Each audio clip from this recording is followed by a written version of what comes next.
appreciate y'all being here as always. Just want to start with this statement. Just sending my condolences to the Central Florida UCF family and Coach Sean Clark. With his tragic passing that happened yesterday. Only got to meet Coach once, actually here in Boca when we played him in the Boca Bowl in 2021. But just everything I've heard about him, just a great man, great ambassador for the sport of college football. And you never want to lose anybody ever, period, but just a guy like that.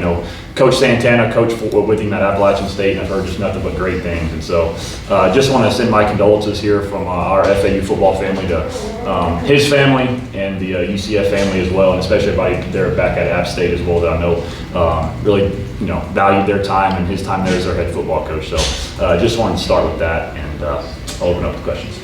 Coach, I guess that's a perfect example of everything moves on, and you guys have obviously moved on. And what did you use during the bye week? And you've got a tough task, especially in the trenches this upcoming week. Yeah, we did a little bit of both. It was kind of 50% work on some Memphis stuff, started diving into their schematics on all three phases of the game, but then also looking at where are we and what do we have to make sure we're focusing on as far as looking at ourselves in the mirror and finding out we've got to get better here. We've got to make sure we're doing this better there. So did a little bit of it all, and then got some a little bit of a young guy scrimmage, if you will, not full speed, not full contact. Sorry. But got some young guys just going and getting them moving around a little bit more, and some guys just trying to keep developing this roster, because we feel like we've got some young guys that aren't playing a ton of snaps yet on Saturdays for us, but we think that are going to look up a year from now, and who knows, maybe even by the end of the season they're going to be playing for us. So did a little bit of it all, a lot of self-scout, but a lot of, and then half of looking towards Memphis as well. One of the things that we did in our office in the break too is kind of clean up stats and get everything right. And you take a look at the NCAA stats for the team, and there's some young men who are really excelling and have some fantastic stats, but it kind of shows also that it's not just one, it's all 22 that go into progressing. Is that, and even today, seeing some of the older guys push the younger guys, are you getting the feeling from the team that they are locking in together and pushing this forward? Yeah, I think so. I lean on my captains all the time, my 7 captains, to make sure that we're still all pressing towards the same goal. And we're 0-0 right now. We got an unbelievable football team in Memphis coming to town Saturday night, but we're starting American play, and they're at 0-0 as well. So I've talked about our team before. There's 2 seasons of football, because you do have your non-conference games, and they matter, but it's different. And when you get to your conference games, now you're in to go see if, hey, can we go play for a championship or not? And so we're focused on the American right now. And you mentioned it, we got some guys that are doing some really good stuff individually, and now we got to start grabbing those guys and grabbing the other 10 around them and start all playing it together as one. Questions?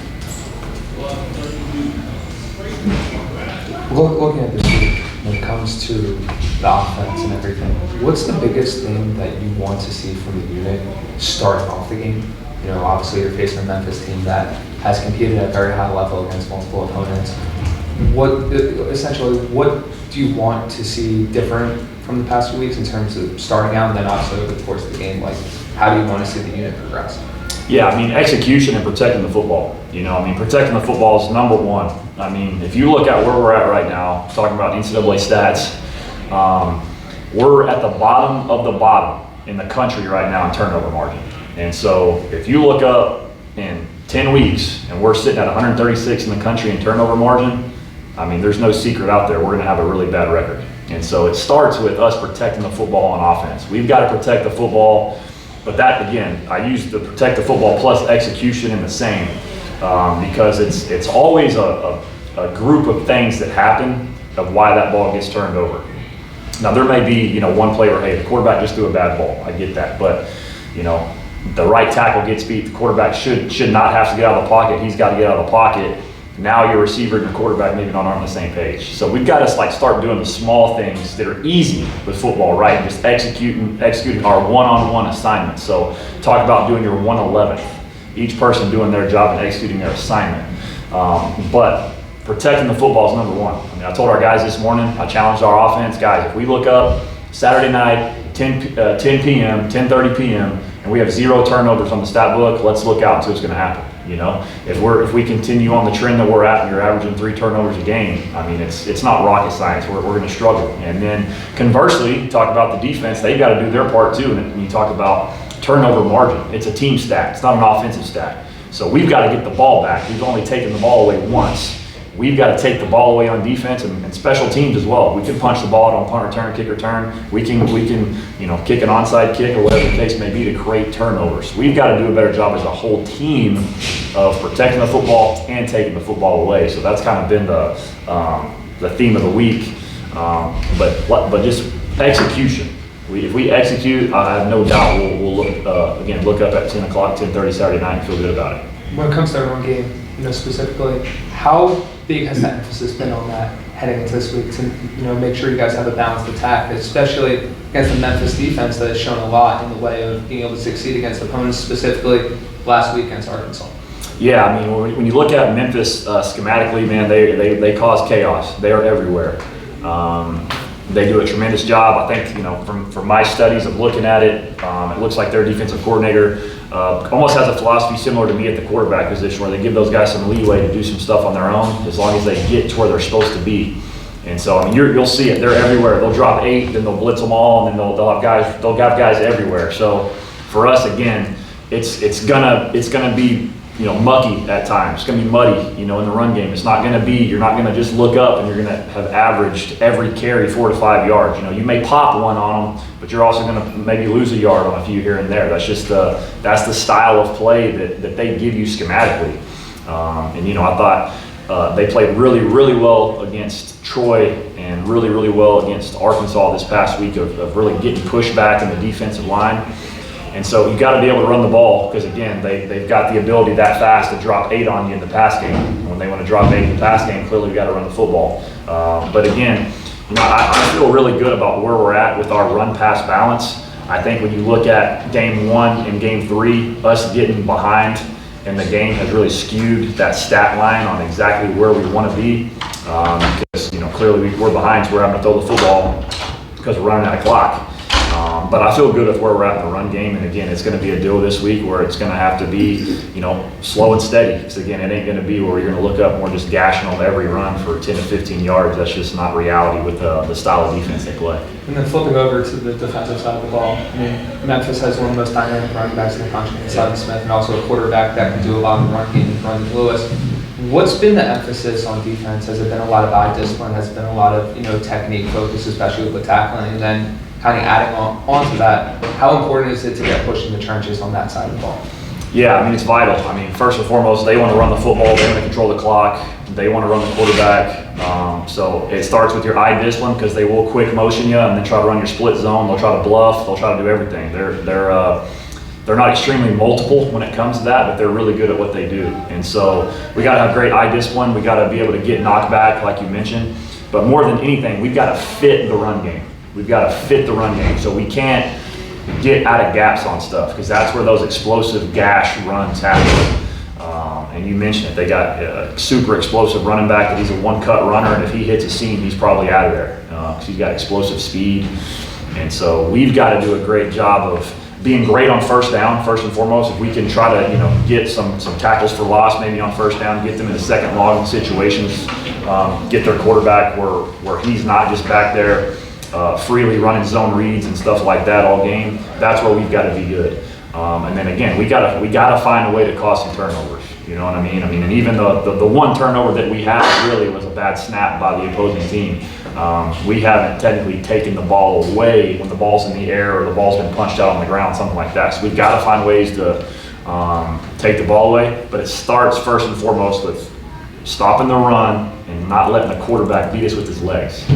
And then heading into Saturday night, when you guys take the field against Memphis on national TV, obviously, what if you were to boil it down to a sentence or even 2? What's the mentality you want to see from this overall team come game time? Yeah, I mean, I'm using the word execution again all week. The execution, do your job, and let's hit them in the mouth first. I mean, again, this is a really, really, really good Memphis football team. That's. I think I saw a stat that they've won 100 games total in the past 10 seasons. I mean, that's where we want to be. You know, we want to get to where we're winning double digits every year here and competing for conference championships. And so, you know, to a certain extent, they're the gold standard, if you will, of the American in the last 10 years of being able to win 10 games, have 100 wins the last 10 seasons. So that's a really good football team. We got to focus on doing us, and again, not letting the highs and lows of the game affect us. You know, we've got to start fast, and then, you know, we're challenging our guys in the third quarter. We've got to come out in the third quarter and be a different football team than we've been in the third quarter of the past 3 games, because that's really, when you really boil the game down, that's when we've been getting our tails kicked. And the 2 games that we lost, the third quarter has been bad for us. Coach, how's the health of the roster? Everybody pretty much good to go? Yeah, you know, we got a couple guys banged up. You know, I don't want to say too much. We'll release the injury report on Saturday. We do have some guys banged up, I'll be honest there. But hoping, you know, we can get all those guys back for Saturday. We'll see. Okay. I got one more. I know you had to play against each other in the bye week, but is there anything outside of turnovers that you saw out of the team that you're like, that's a positive? You're saying just by last week's practice or within Just the first going 3 weeks? since the last game played, all the time you guys just spent over there on that field or over at the track, aside from working on turnovers, Yeah. is there anything that you've said, hey, this is good, I like this about this team? Yeah, I think we haven't quit yet, you know? I mean, again, I've said this multiple times. I'm not naive to the fact of, you know, the rivalry that we had 2 weeks ago. We lost that trophy for the first time in however many years it's been, 8 years, whatever it was, 8 games. And there was a lot of frustration from that. And I felt that frustration that Sunday coming in the building, as we should have, and I was frustrated as well. But when your guys come in the building and they come in there and they're excited, they're smiling when they're in the building, and they understand that we have exactly what we're still trying to obtain is still ahead of us. Again, going into a 0-0 American Conference play, we're fired up to get the opportunity to play Saturday night. And so that's the biggest thing, because I've been a part of some teams that you can lose the team early by a certain loss against a certain team. You know, I told people this, for whatever reason, at Texas Tech, whenever we played Texas, we had to play harder and better. That was the noise we got from everybody. You got to beat Texas no matter what. It's got to beat Texas, and it's like we got to beat no matter who it is. You know, and so you find those things like that in positive ways because your guys come back after a loss that we felt like we could have won.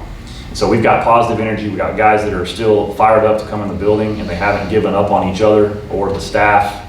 And so that's always a positive. You've got guys that are hungry to be there. And then again, when you look at statistically, like again, we have back-to-back touchdowns on special teams in a game.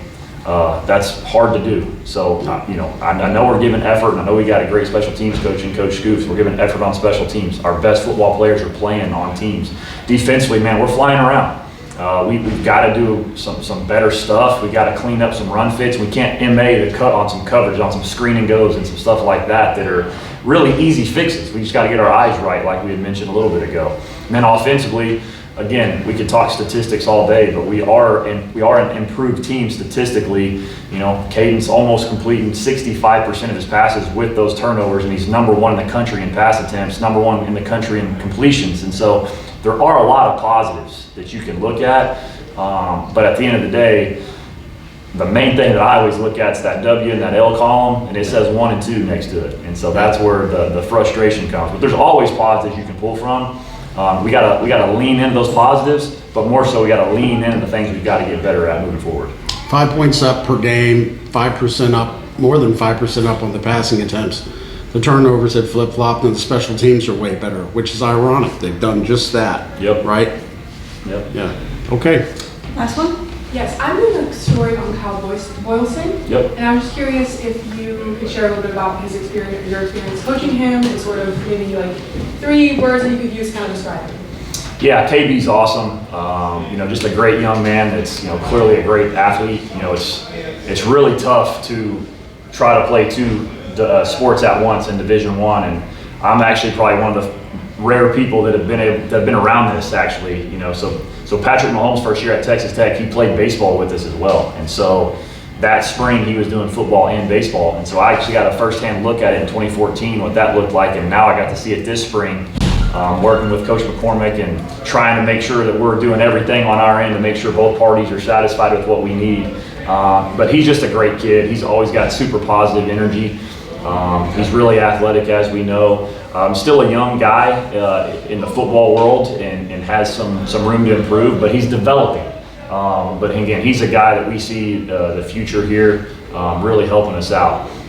But he's just, number one, he's a great dude. He's got high energy, high character. Really as far as who he is on and off the field, I can't speak more highly of him. Just a football player, great athlete, but more than that, just a good human being. Anybody else? Thank you. Thank you.